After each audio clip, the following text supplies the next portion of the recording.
हम दर्शकों, हर हर महादेव, जय माँ लक्ष्मी। आप सभी का मेरे चैनल पर बहुत बहुत स्वागत है। कैसे हैं आप सब? मैं आशा करती हूँ आप सब स्वस्थ और सुरक्षित होंगे। दर्शकों, 9 अक्टूबर दिन रविवार को शरद पूर्णिमा है। ऐसा माना जाता है कि शरद पूर्णिमा के दिन माँ लक्ष्मी पूर्ण दिन धरती पर भ्रमण करती हैं और अपने भक्तों के सभी मनोकामनाओं को पूर्ण करती हैं। और ऐसी मान्यता भी है कि इस दिन खीर खाने का महत्व है। शरद पूर्णिमा से ही शरद ऋतु की शुरुआत होती है।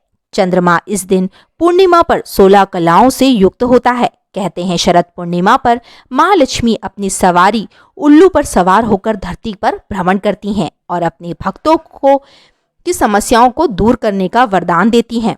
पौराणिक मान्यताओं के मुताबिक इसी दिन माँ लक्ष्मी का जन्म हुआ था, इसलिए धन प्राप्ति के लिए भी ये तिथि सबसे उत्तम मानी जाती है।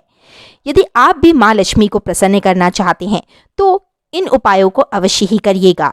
अश्विन मास के शुक्ल पक्ष की पूर्णिमा को रास पूर्णिमा या शरद पूर्णिमा भी कहा जाता है। इस बार शरद पूर्णिमा 9 अक्टूबर रविवार को पड़ रही है। शरद पूर्णिमा की रात्रि पर चंद्रमा पृथ्वी के सबसे निकट होता है। इस दिन चंद्रमा अपनी 16 कलाओं से परिपूर्ण रहता है। चंद्रमा की किरणें अमृत की वर्षा करती हैं। हर माह में पूर्णिमा आती है, लेकिन शरद पूर्णिमा का बहुत अधिक महत्व बताया जाता है। हिंदू धर्म ग्रंथों में भी इस पूर्णिमा को विशेष बताया गया है। यही वह समय होता है जब मौसम में परिवर्तन की शुरुआत भी होती है। शरद पूर्णिमा से शरद ऋतु का आगमन भी होता है। चंद्रमा की किरणें विशेष अमृतमयी गुणों से युक्त होती हैं। शरद पूर्णिमा में चंद्रमा की किरणें कई बीमारियों को दूर कर सकती हैं। शरद पूर्णिमा की रात में खीर का सेवन करना इस बात का प्रतीक है कि शीत ऋतु में गर्म पदार्थों का सेवन करना चाहिए, जिससे जीवनदायिनी ऊर्जा प्राप्त होती है।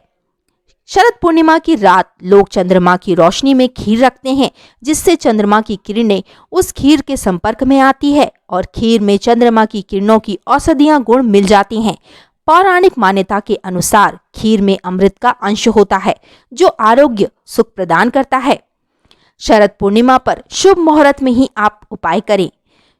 शरद पूर्णिमा का आरंभ 9 अक्टूबर सुबह 3:41 से शुरू होगा। पूर्णिमा की तिथि का समाप्त 10 अक्टूबर सुबह 2:25 पर होगा। यहीं पर चंद्रोदय का जो समय होगा वह 9 अक्टूबर शाम 5:58 पर होगा। शरद पूर्णिमा पर खीर का सेवन क्यों किया जाता है? मान्यता है कि शरद पूर्णिमा की खीर अस्थमा रोगियों के लिए बेहद ही फायदेमंद बताई जाती है। शरद पूर्णिमा की खीर को चर्म रोग से परेशान लोगों के लिए भी अच्छा बताया जाता है। ये खीर आंखों से जुड़ी बीमारियों से भी परेशान लोगों को भी लाभ पहुंचाती है। शरद पूर्णिमा का चांद और खीर दिल के मरीजों के फेफड़ों के मरीजों के लिए भी काफी फायदेमंद बताया गया है। शरद पूर्णिमा के दिन हमें कुछ बातों का विशेषकर ध्यान रखना चाहिए। इस दिन पूर्ण रूप से जल और फल ग्रहण करके ही उपवास रखने का प्रयास करना चाहिए। उपवास ना भी रखें तो इस दिन सात्विक आहार ही आप ग्रहण करें। शरीर के शुद्ध और खाली रहने से आप ज्यादा बेहतर तरीके से अमृत की प्राप्ति कर पाएंगे। इस दिन काले रंग का प्रयोग आप ना करें। चमकदार सफेद रंग के वस्त्र धारण करें और माँ लक्ष्मी का पूजन करें। माँ लक्ष्मी को प्रसन्न करने के लिए अपने घर की साफ सफाई करें और मुख्य द्वार पर स्वास्तिक के निशान अवश्य ही बनाएं। माँ लक्ष्मी के पद चिन्ह बनाएं।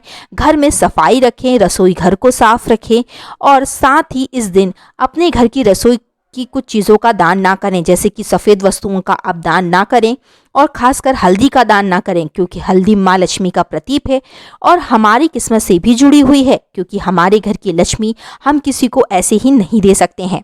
इसी के साथ में चंद्रोदय के समय आप कलश में थोड़ा सा गंगा जल और तुलसी का पत्र यानी 7 दल डालकर आपको चंद्रदेव को अर्घ्य देना है। उसके बाद पूजन करना है और उस खीर को चंद्रदेव की रोशनी में रखना है। अगले दिन पूर्ण परिवार के साथ आप उस खीर को ग्रहण करें। आपकी कामना अवश्य ही पूर्ण होगी। माँ लक्ष्मी को प्रसन्न करने के लिए अपने घर के मंदिर में शाम के समय जब चंद्रोदय हो तब 5 दीपक जलाएं और 5 दीपकों में आपको 2-2 लौंग यानी कि फूल वाले लौंग डालने हैं और साथ ही में आपको 1-1 इलायची, हरी वाली इलायची भी डालनी है। आपकी कामना माँ लक्ष्मी अवश्य ही पूर्ण करेंगी, आपकी आर्थिक स्थिति को भी मजबूत करेंगी और आपके घर में स्थायी रूप से वास कर आपके घर को धन्य धान्य से परिपूर्ण कर देंगी। श्री शिवाय नमस्तुभ्यम। दर्शकों, मैं आशा करती हूँ कि आपको वीडियो पसंद आया होगा। वीडियो यदि पसंद आया तो वीडियो को लाइक करें, कमेंट करें, चैनल को सब्सक्राइब कर लें, बेल आइकन को प्रेस करके ऑल पर क्लिक कर दें, जिससे मेरा जब भी कोई नया वीडियो आएगा वो सबसे पहले आप तक पहुंचेगा। श्री शिवाय नमस्तुभ्यम। दर्शकों, जय माँ लक्ष्मी। मिलते हैं अगले वीडियो में, तब तक के लिए धन्यवाद।